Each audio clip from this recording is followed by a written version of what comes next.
Hey guys, this is Rishi Chalani from The Dark Knot, and today I would like to talk to you about pocket squares. Now, this is a brief introduction of pocket squares, and the reason I've created this video is because in recent years pocket squares have made a real renaissance, and it was an accessory that used to be used, maybe 30 years ago or something, and it hasn't really picked up until about the last 4 or 5 years. Now, the beautiful thing about a pocket square, and you can see I'm wearing a linen pocket square here with the floral pattern from The Dark Knot, is that it is a really easy way to add color and flair to your ensemble, and it doesn't require that much work, and it's generally fairly inexpensive. Now, of course, as gentlemen who like to dress well, we're all used to wearing suits and ties, but what else can we do, right? Women have tons of options for adding, color, and intrigue to what they're wearing. And for men, for a long time, it was generally pretty difficult as a lot of us became homogenized in the way we used to dress. But in the last few years, we've really seen, a style revolution with men and how we're dressing. And one of the ways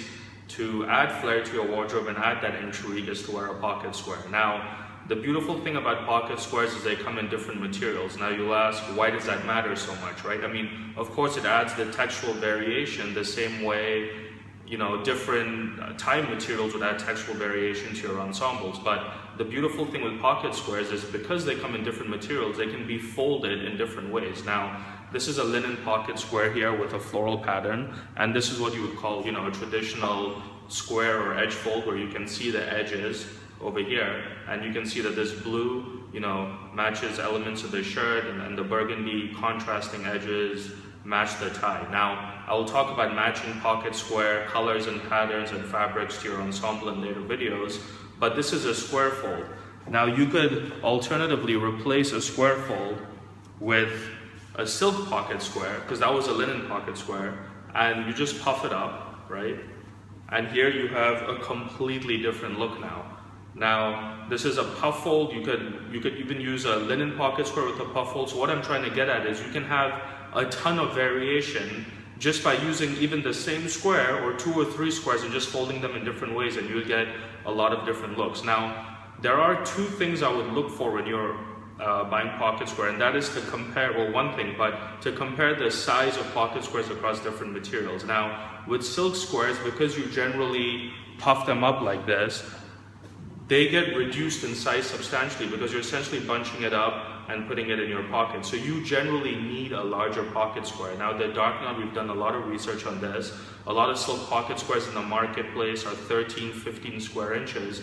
And what we generally found is that with silk, once you puff it up and you put it into your pocket, if the pocket square is that small, it's basically going to start sinking into your pocket throughout the course of the day or evening, which becomes frustrating because you have to keep reaching in to pull it out, and you just kind of want to put it there, have it look good, and not worry about it too much. So for silk pocket squares, I would generally suggest you look for stuff that's around 16, 17, 18 square inches, which is where our pocket squares are sized at The Dark Knot for our silk squares.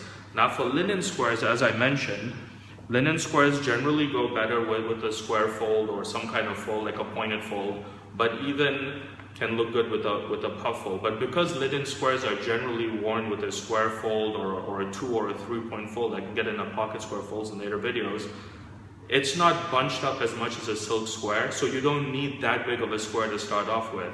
Now, again, you still have an optimal size, and what we found at The Dark Knot through our research, again, is a lot of linen squares around 13 square inches, 14 square inches. We found 15 square inches to be the sweet spot. So at The Dark Knot, our silk squares are 17 square inches and our linen squares are 15 square inches.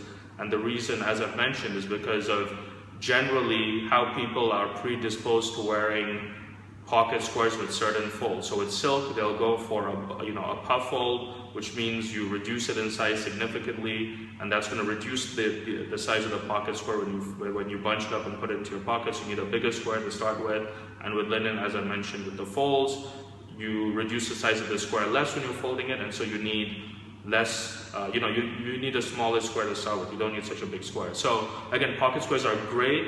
They can really add intrigue. You don't have to wear them with a tie. You could just wear them with a jacket. A lot of guys nowadays, because a lot of offices have gone business casual, is they will wear, whether it's to work or whether they're out with friends or on a date, they'll wear a nice blazer or a jacket with pants and a pocket square. So they might not rock the tie, but the pocket square is going to give what is otherwise an elegant but not necessarily colorful look. It can really give that look an extra kick, and it will really make you stand out. So if all you guys that embrace pocket squares, are a great addition to any wardrobe, and I think you can really up your style game with them. Again, please feel free to check out our website, The Dark Knot, where we have a range of men's accessories. We also have an extensive men's style blog and a necktie guide where I've personally written over 150 articles about men's formal wear fashion.